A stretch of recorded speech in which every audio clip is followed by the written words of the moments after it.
எவனும் தெரியலையே. சரி வாங்க உள்ள போலாம். வாங்க.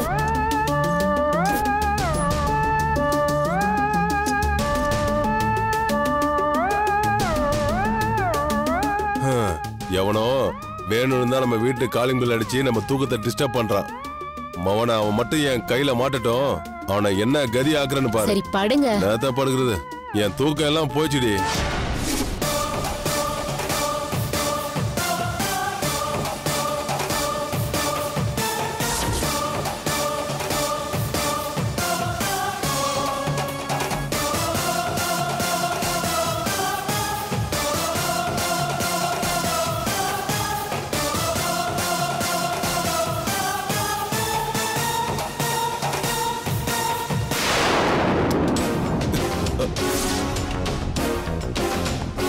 டேய் யாரோ அது? பாருங்க.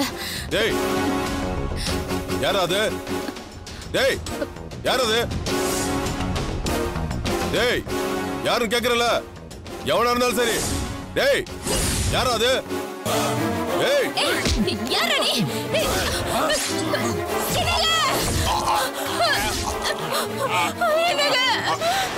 டேய்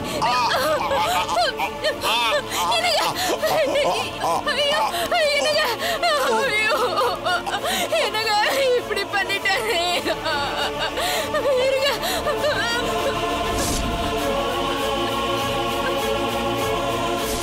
ஹலோ ஹலோ ஹலோ ஆம்புலன்ஸா?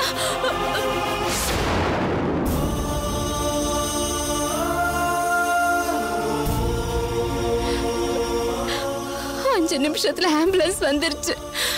ஆனா ஆம்புலன்ஸ்ல ஏத்துனதும் என் புருஷனுக்கு ஏற்கனவே உயிர் போயிடுச்சுன்னு சொல்லிட்டாங்க. இருந்தாலும் ஹாஸ்பிட்டலுக்கு கொண்டு போனோம். அப்புறம் வீட்டுக்கு போலீஸ் வந்துச்சு. போலீஸ் வந்ததும் விசாரிச்சாங்க. என்ன விசாரிச்சு என்ன பிரயோஜனம்? போன உயிர் வராதுல்ல. என் புருஷன் விஸ்வா காணாம போய் எங்கேயோ ஒரு இடத்துல இருக்காருன்னு தெரிஞ்சதுக்கு அப்புறம் கூட அவரை பிரிஞ்சிருக்கிற வேதனை தினமும் என்ன தூங்க விடாம பண்ணிட்டு இருக்கு. ஆனா நீங்க உங்க கண்ணு எதிரிலேயே உங்க புருஷனை பறி கொடுத்திருக்கீங்க. அது எவ்வளவு பெரிய மனவேதனையை கொடுக்கும்னு என்னால புரிஞ்சுக்க முடியுது. அத சொல்ல சொல்லி ஞாபகப்படுத்தினதுக்காக என்ன மன்னிச்சிருங்க. பரவாயில்லம்மா. என் வீட்டுக்காரருக்கு விதி அவ்வளவுதான். போய் சேர்ந்துட்டாரு. அதுக்காக அந்த பழி விஸ்வா தம்பி மேல விழக்கூடாதுமா. விஸ்வா தம்பி அப்பாவிம்மா. அவர் ஜெயிலுக்கு போக கூடாது. நீயும் விஸ்வா தம்பியும் ரொம்ப வருஷத்துக்கு சந்தோஷமா வாழணும்மா. அதாம்மா என் ஆசை.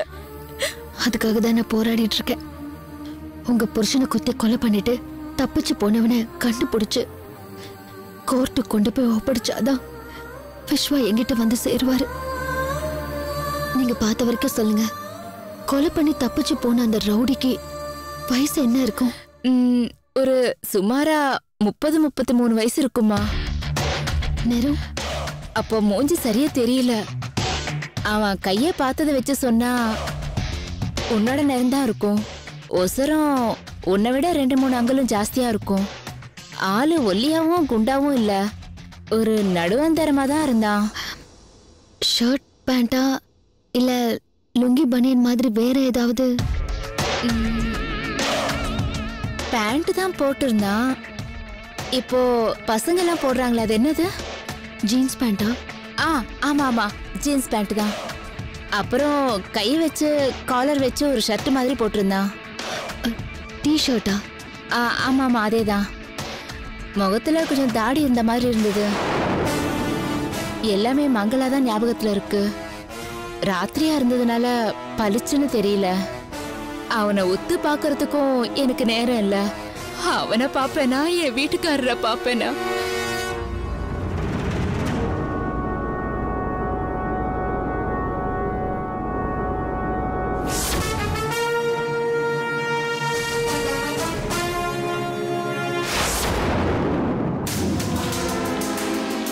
ஆனா நீங்க சொல்ற அடையாளங்கள்லாம் வச்சு பார்த்தா கொலைகாரன் விஸ்வா மாதிரியே இருந்திருக்காங்கிறது மட்டும் புரியுது. விஸ்வா மேல பழி போடுறதுக்காக விஸ்வா மாதிரியே இருக்கிற ஒருத்தனை தான் அந்த அர்ஜுன் செட் பண்ணி அனுப்பியிருக்கான். ஆமாம்மா, அந்த கிரிமினலுக்கு சொல்லியா தரணும். ஆனா நான் விட மாட்டேன். உங்க புருஷனை கொலை பண்ண அந்த ரவுடியையும் அவனை அனுப்பி வச்ச அந்த அர்ஜுனையும் சீக்கிரத்திலேயே நான் ஜெயிலுக்கு அனுப்புவேன். நான் வரேம்மா.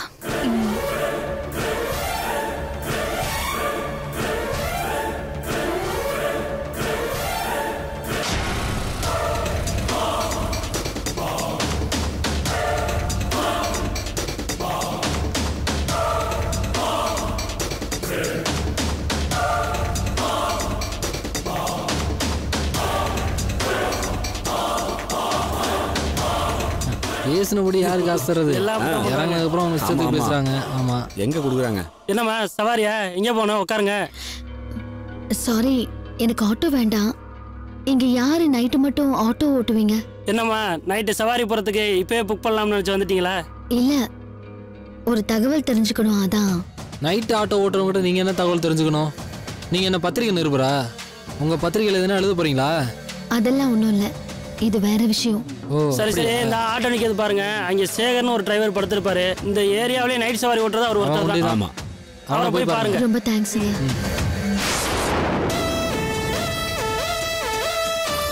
அண்ணே அண்ணே அண்ணா, கொஞ்சம் எந்திரிங்கண்ணே.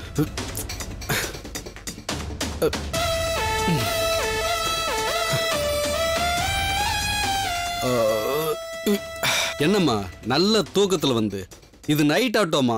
ஆட்டோ வராதுமா. இல்லைண்ணே, உங்ககிட்ட கொஞ்சம் பேச வேண்டியிருக்கு. ஏமா தூக்கத்தை கழிச்ச? என்ன பேசணும்? ஒரு முக்கியமான விஷயம். 4 நாளைக்கு முன்னாடி பக்கத்து தெருவில் ஒரு கொலை நடந்தது. அதை பத்தி உங்களுக்கு தெரியுமா? ஆமா, திங்கக்கிழமை நைட்டு தானே? கரெக்ட். நீங்க பாத்தீங்களா? கொலை நடந்ததை பார்க்கல, ஆனா கொலை பண்ணிட்டு தப்பிச்சு போனவனா நான் பார்த்தேன். நீங்க எதுக்கு வந்து விசாரிக்கிறீங்க? போலீஸா? மப்டியில் வந்திருக்கீங்களா? இல்லண்ணே, கொலை செய்யப்பட்டவர் எனக்கு வேண்டியவரு, அதனால தெரிஞ்சுக்கலான்னு விசாரிக்கிறேன். நைட்டு 2:30 மணி இருக்கும். சவாரி எல்லாம் முடிச்சிட்டு வண்டியை நிறுத்தினேன். திடீர்னு ஐயோ அம்மான்னு ஒரு பொம்பளை கத்துற சத்தம் கேட்டுச்சு. உடனே பார்த்தேன், ஒருத்தன் கத்தியோட ஓடினான். அப்படியே நின்று திரும்பி ஓடி வந்துட்டேன். ஏன் திரும்பி வந்தீங்க? பின்ன கையில கத்தி வச்சிருக்கோன பார்த்துட்டு ஓடி வராம என்ன பண்றது? என்னையும் போட்டு தள்ளிட்டானா? சரி, கொலை பண்ணிட்டு ஓடினவனுக்கு எவ்வளவு வயசு இருக்கும்? சுமாரா ஒரு 30 வயசு இருக்கும். டி-ஷர்ட்டும் ஜீன்ஸ் பேண்ட்டும் போட்டிருந்தான். வயசு விஸ்வாவோட வயசு. விஸ்வா மாதிரியே ஜீன்ஸும் டி-ஷர்ட்டும் போட்டிருந்திருக்கான். வேற ஏதாவது அடையாளம்? வேற அடையாளம்னா? தலைமுடி, தாடி, மீசை இதெல்லாம் எப்படி இருந்துச்சு? ஏமா நைட்ல அதெல்லாம் எப்படிமா தெரியும்? அவன் நடந்தா போனா உத்து பாக்குறதுக்கு ஓடிட்டு தான் நம்ம இருந்தான். இன்னொரு தடவை அவனை பார்த்தா இவன் தான் கொலை பண்ணான்னு உங்களால சொல்ல முடியுமா? அது ரொம்ப கஷ்டமா.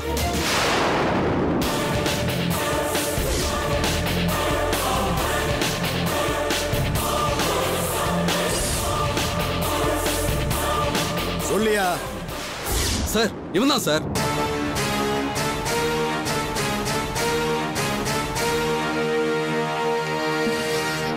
இப்பதான் மறுபடியும் அவனை பார்த்தா அடையாளம் காட்டுறது கஷ்டம்னு சொன்னீங்க. அப்புறம் எப்படி இவர் தானே சொல்றீங்க? இல்லம்மா, இவன் தான். எனக்கு சந்தேகமே இல்ல, இவன் தான்மா. என்ன, எதுக்கு வந்து விசாரிக்கிறீங்க? விஸ்வா கொலை பண்ணதை பார்த்த சாட்சி யாராவது இருந்தா விலைக்கு வாங்கலாம்னு பாக்குறீங்களா? இப்ப ஆட்டோக்காரர் விஸ்வா தான் கொலையாளின்னு சொல்லிட்டாரு. என்ன பண்ண போறீங்க?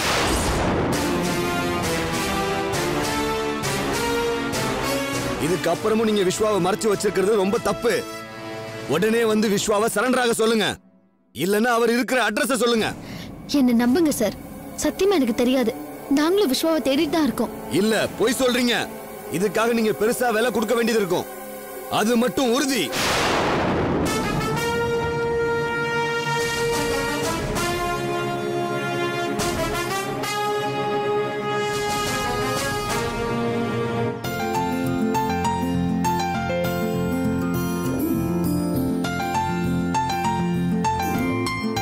வாங்க, ரெண்டு பேரும் உட்காருங்க, நானே பரிமாறுறேன். இல்லத்த, நானே பரிமாறுறேன். இவரை சாப்பிட்டு முடிக்கட்டும், அதுக்கப்புறம் உங்க கூட உட்கார்ந்து நான் சாப்பிடுறேன். சரி சார், சாப்பிடல? அவர் நல்லா சாப்பிட்டு மலை மாடு மாதிரி படுத்திருக்காரு பாருங்க.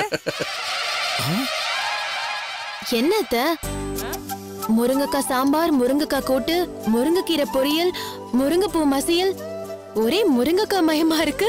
என்ன விஷயம்? அது வேற ஒண்ணும் இல்லம்மா. நேத்து அடிச்ச காத்து மழையில பக்கத்து வீட்டு முருங்கை மரம் வேரோட சாஞ்சிருச்சான். அது வேஸ்டா போயிடக்கூடாதுன்னு நமக்கு கொடுத்து அனுப்பியிருக்காங்க. என்னடி போனா அப்படித்தானே? ஆமாமா, அப்படிதான். என்னதான் கூப்பிட்டு கொடுத்தாங்க.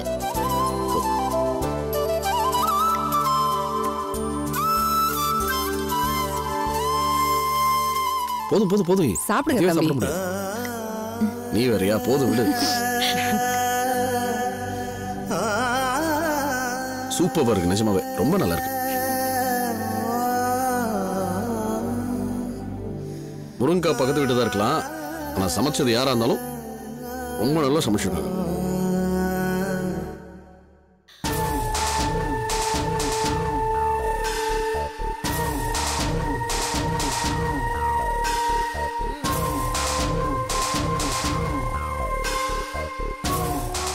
மாட்னோட மவனே, பாதாம் பிஸ்தாக்கு தப்பிச்ச மாதிரி முருங்கக்காய்க்கு தப்பிக்க முடியாதுடா.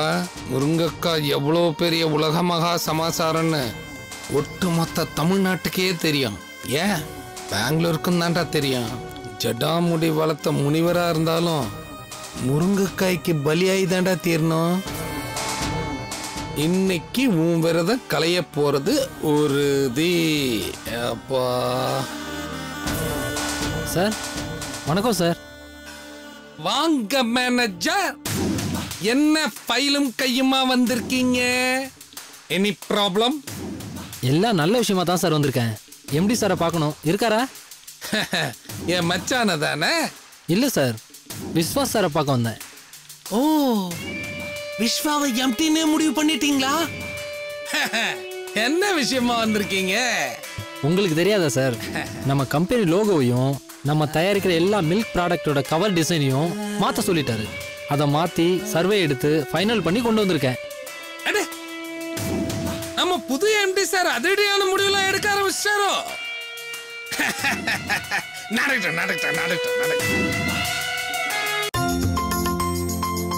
வணக்கம் சார். கொடுங்க. இந்தாங்க சார்.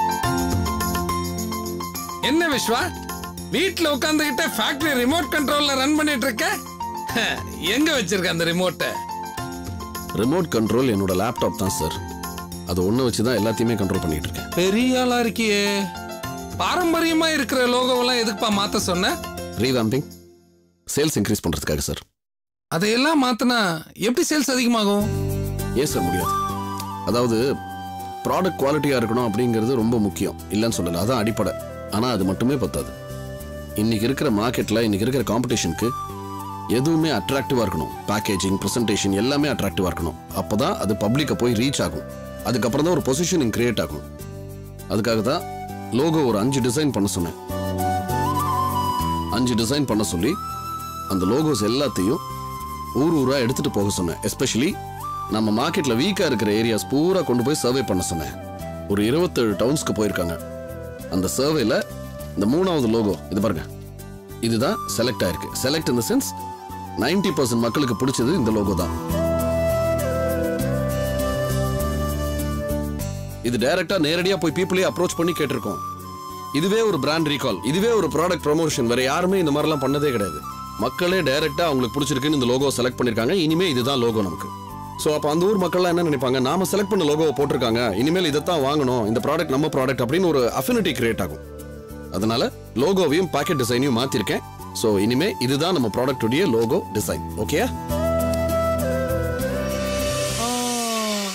தம்பி, எனக்கு என்னமோ இதனால சேல்ஸ் அதிகமாகுங்கிற நம்பிக்கை துளி கூட இல்ல. நான் கூட தான் ஒரு பாக்கெட்டுக்கும் இலவச தட்டு கொடுத்தேன், கிண்ணம் கொடுத்தேன், கூடவே டம்ளரும் கொடுத்தேன். கேளு மேனேஜர, என்னப்பா? ஆமா சார், இவ்வளோ கொடுத்தோம் சேல்ஸ் அதிகமாகல. வருஷம் இப்படி இறங்கினே தான் போச்சு. தட்டு டம்ளர்லாம் ஃப்ரீயா கொடுக்கறது எதுக்கு சார்? கல்யாண சீர்வரிசையா அது. ஸ்பூன் வச்சிருக்கணும் சார். அதையும் கொடுத்து பார்த்துட்டோமே. ஒவ்வொரு பாக்கெட்டுக்கும் சின்னதா ஒரு ஸ்பூன் கொடுத்தோம்ல. சின்னதா வச்சதான் தப்பு, பெரிய ஸ்பூனும் வச்சிருக்கணும். என்னப்பா சொல்ற? ஒன்றும் இல்லை சார், ஸ்பூன் சைஸ் பெருசாக இருந்தால் ஸ்கூப் சைஸ் இன்க்ரீஸ் ஆகும். நிறைய குவான்டிட்டி போடுவாங்க, ப்ராடக்ட் சீக்கிரமாக காலியாகும். இது அந்த காலத்து ஹெல்த் ட்ரிங்க் டெக்னிக், ஒன்றும் பெரிய விஷயம் இல்லை. நான் பெரிய ஸ்பூனை போட சொல்லியிருக்கேன். எக்ஸலன்ட் விஸ்வா, இந்த ஐடியா கண்டிப்பா ஒர்க் அவுட் ஆகும். அப்பா ரொம்ப சந்தோஷப்படுவாரு. அப்பா கிட்ட போய் சொல்லுங்க. கண்டிப்பாக சொல்லுவோம். மேனேஜர் நீங்களும் வாங்க. Okay madam.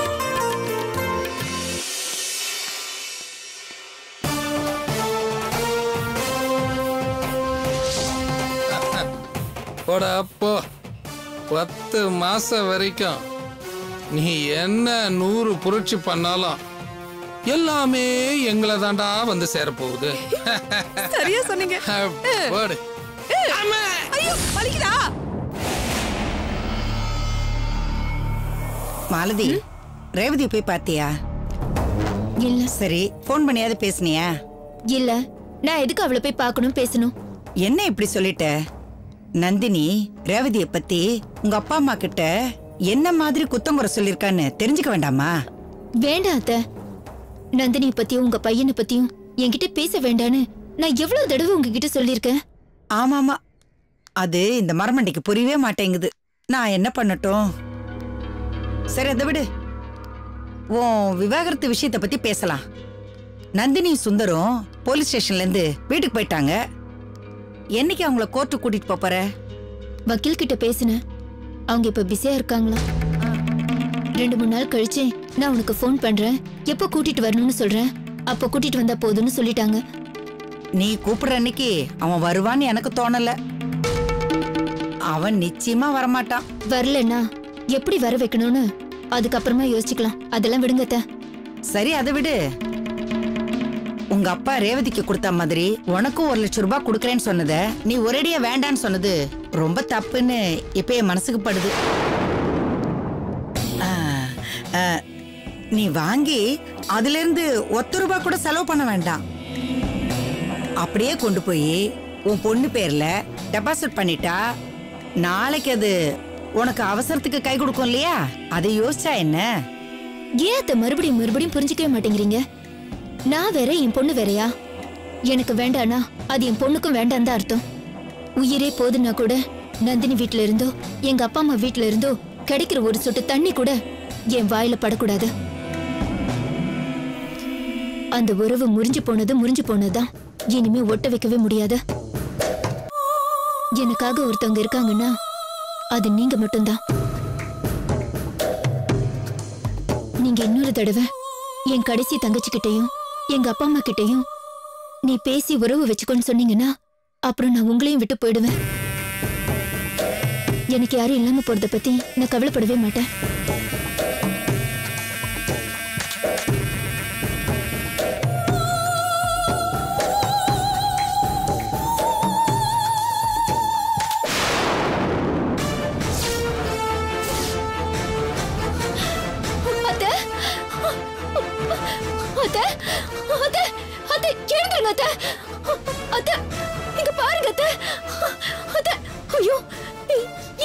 தெரியலையே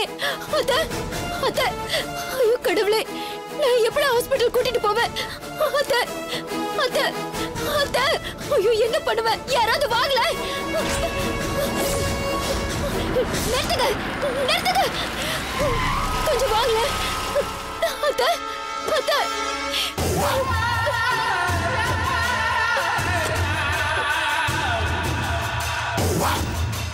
மாலதி, நீங்க எங்க? இங்க அது வந்து யாரு இவங்க? இவங்க என் மாமியாரு மயக்கம் போட்டு விழுந்துட்டாங்க. அப்படின்னா உடனே ஹாஸ்பிட்டல் கொண்டு போகணும். தூக்குங்க. இல்ல பரவாயில்ல, வேண்டாங்க. நான் வேற ஏதாவது வண்டி பாத்துக்கிறேன், நீங்க போங்க. உங்க மாமியார் உயிரோட விளையாடாதீங்க ப்ளீஸ். தூக்குங்க. நான் சொல்றத கேளுங்க, நீங்க போங்க, நான் பாத்துக்கிறேன். யாராவது வாங்கல. இங்க பாருங்கம்மா, இப்ப இவங்களை இந்த நிலைமையில விட்டுட்டு போறதுக்கு எனக்கு மனசுல. ப்ளீஸ் தூக்குங்கம்மா, தூக்குங்க.